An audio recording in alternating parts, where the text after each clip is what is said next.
उजनीमधून जे काही कालपासून पाणी सोडण्यात येत होतं त्याचा विसर्ग आज पहाटे जवळपास 60,000 क्युसेक इतका करण्यात येतो. आणि त्याचबरोबर वीज निर्मितीसाठी असणारा जो 1100 क्युसेक विसर्ग आहे, असा एकूण उजनी धरणामधून भीमना या पात्रामध्ये पूर नियंत्रण करण्याच्या दृष्टीनं जवळपास 61,000 क्युसेकचा विसर्ग हा भीमना या पात्रामध्ये सोडला जातो. तो जो विसर्ग आहे तो विसर्ग या ठिकाणी पोहोचला आपल्याला पाहायला मिळतोय.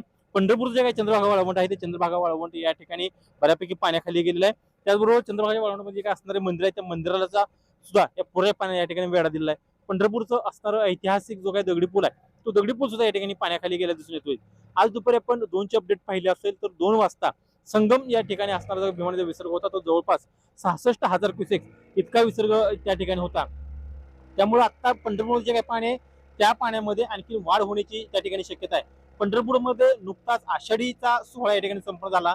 मात्र आषाढीचा सोहळा संपन्न झाला असला तरी भाविकांची मांदियाळी या ठिकाणी खूप मोठी आहे. त्यामुळे जिल्हा आपत्ती व्यवस्थापनाच्या वतीनं या ठिकाणी चंद्रभागेचं जे काय हे पात्र आहे या पात्रामध्ये जिल्हा आपत्ती व्यवस्थापनाच्या काही बोटी या ठिकाणी भाविकांचं रक्षण करण्यासाठी त्यांना जीव वाचवण्यासाठी किंवा एक काही दुर्घटना घडू नये यासाठी आहेत. आपल्याबरोबर या जिल्हा आपत्ती व्यवस्थापनाचे जे काही सर आहेत ते सर आपल्या समवेत चर्चा करणार आहेत. खरं तर ही खूप मोठी जबाबदारी आहे. नुकतंच ते पाणी पंढरपूरमध्ये आले. सर, परिवर्तन न्यूजमध्ये स्वागत आहे. खरं तर जिल्हा आपत्ती व्यवस्थापन नेहमीच दुर्घटनेच्या काळामध्ये पुढे येतं. पंढरपूरला या ठिकाणी पुराची निर्माण झाली आहे. कधी तुम्ही आलात आणि ती काय परिस्थिती सध्या? आम्ही गेले 15 दिवस याच ठिकाणी भाविकांना कोणतीही हानी होऊ नये म्हणून या प्रकारे बोटींद्वारे गस्त घालायचं काम करतोय चंद्रभागा नदीमध्ये. तर आम्ही एकही व्यक्तीला बुडू दिलेलं नाही आहे, रेस्क्यू केलेलं आहे आणि टोटल 18 बोटी होत्या. आता वारीचं कालावधी संपलेली आहे, पण अजून थोडे काही भाविक येत आहेत.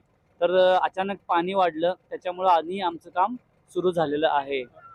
खरं तर तुम्ही खूप प्रामाणिकपणे काम करताय, जीवावर उदार होऊन काम करताय. भाविक इथं ऐकत नाहीत. अनेक वेळा भाविक या ठिकाणी पुढे येतात. त्या भाविकांचा काय अनुभव आहे हा, भाविक ऐकत नाही, मस्ती करतात. पाची बोटं काही समान नसतात. काही भाविक असे असतात की सांगितलेलं लगेच ऐकतात आणि ते फॉलो करतात, पण ठराविक भाविक असतात की दंगा मस्ती. पण शेवटी आम्ही या ठिकाणी एक सेवा करण्यासाठी आलोय. मग त्या पद्धतीने आम्ही त्यांना थोडंसं दादा मामा म्हणून, माऊली माऊली म्हणून विनंती करून आम्ही त्यांना बाहेर काढतोय. किती लोकांचा जीव वाचला वारीमध्ये त्यात? टोटल तसे बुडणारे आणि वाहून जाणारे 100 प्लस झालेले आहेत, 100 प्लस. तर या ठिकाणी जिल्हा आपत्ती व्यवस्थापन सोलापूर आणि जिल्हा आपत्ती व्यवस्थापन कोल्हापूर यांच्या अंतर्गत हे सगळं पूर्ण जे बोटिंगचं रेस्क्यूचं आहे कारभार ते चाललेलं आहे. 100 प्लस झालेत सर. 100. तर आषाढीच्या कालावधीमध्ये सुद्धा वीर धरणातून आणि उजनी धरणातून आषाढीसाठी पाणी सोडण्यात आलं होतं. मात्र ते पाणी अतिशय थोडं होतं. मात्र त्याच कालावधीमध्ये वीर धरणामधून जवळपास 25,000 विसर्ग सोडण्यात आल्यामुळं भीमेची पाणी पातळी वाढली होती. मात्र आता पंढरपूरमध्ये जवळपास 40 ते 45,000 क्युसेकचा विसर्ग हा भीमण्याच्या पात्रामध्ये आहे आणि हा विसर्ग आता संध्याकाळपर्यंत वाढण्याची शक्यता आहे. त्यामुळे जिल्हा आपत्ती व्यवस्थापनाची भूमिका या ठिकाणी खूप महत्त्वाची असणार आहे.